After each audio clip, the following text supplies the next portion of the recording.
The New York Jets seem to have made the decision that they're going to be moving on from Aaron Rodgers. Let's talk about it.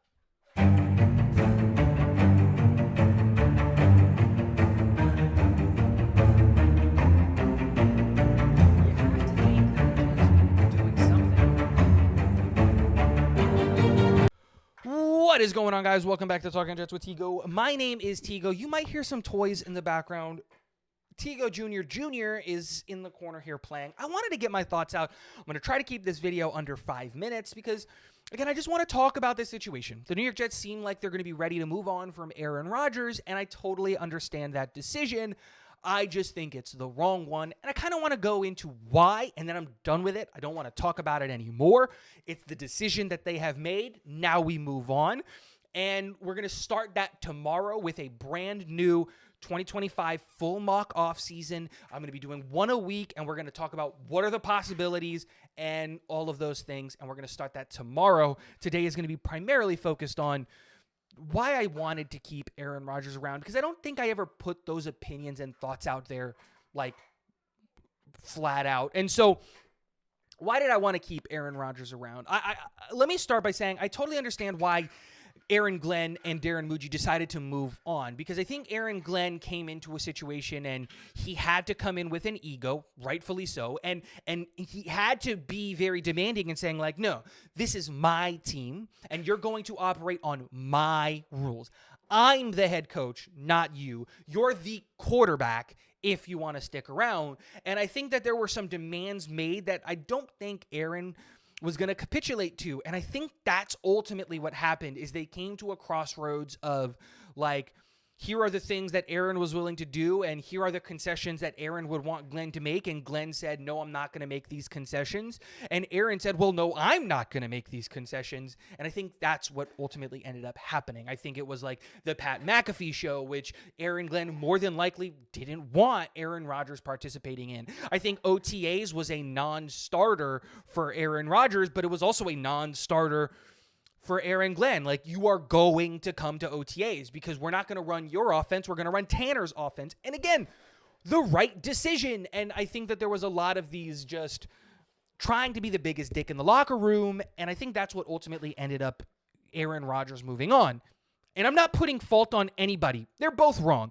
Put your ego away, come together, find a way to make it work, because the benefit of both parties would have been Aaron Rodgers playing for the New York Jets. And it's not going to work out that way, and that's fine. And that does mean that the New York Jets are going to try to, at least in my opinion, I think this is probably the right decision, absolutely annihilate their cap in 2025. Take as many cuts, take as many hits, take as much as you can do in 2025 as possible, so that 2026 works out to the betterment of this club. So you cut everybody that you can now, so that 2025's cap space is the one that takes the hit and 2026 opens up, because there is a real opportunity here to go into 2026 with the most cap space in the NFL. Kind of how the Patriots are this year. You have a real opportunity to do that if you take all of the dead cap hits in 2025. My concern, and this was always my concern, is how many casualties to the rest of the roster are we going to see? Because how are you going to sell to this roster this idea that you're going to be competitive in 2025? A lot of these Jets players that have been here for 3, 4, 5 years that are good players that we would want to stick around are going to have serious doubts about staying with the New York Jets, because what chances are there of actually winning in 2025? You're not going to be able to sell Garrett Wilson the idea that he's going to have to play with another year of what? Trey Lance as his quarterback, Jared Stidham as his quarterback, Drew Lock as his quarterback, Tyrod Taylor. We've already heard the rumors of him possibly wanting a trade. I don't think this situation helps all that much. If you're Jamie and Sherwood, what's the incentive to come back to the New York Jets if you can follow your head coach to San Francisco or follow your defensive coordinator to Atlanta, two teams that need a linebacker and would be willing to pay him to do those things? And I think that was where always my doubt came in. I didn't want to lose these guys that we had developed, that we had found, and I don't necessarily see a world in which we can convince them to stick around. As much as I believe and have hope that Aaron Glenn and Darren Muji can turn this ship around, they are ultimately unproven in the NFL. We don't know what they are. And while I do believe Aaron Glenn is an ultimate motivator of men, it takes more than motivation to stick around in a situation where you're just kind of losing consistently.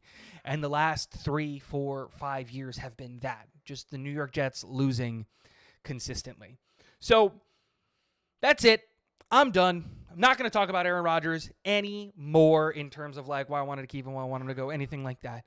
Tomorrow, we're going to be doing a full mock off season, and we're going to do everything in our power to try to load up for the 2026 draft. So if you're interested in what that might look like, hit the like button, hit the subscribe button so you can catch that video tomorrow. I'm actually going to work on that later tonight, so stay tuned. Thank you guys for watching and hanging out. Hey, 6 minutes. That's a little bit shorter than I expected. Go Jets. Get on out of here.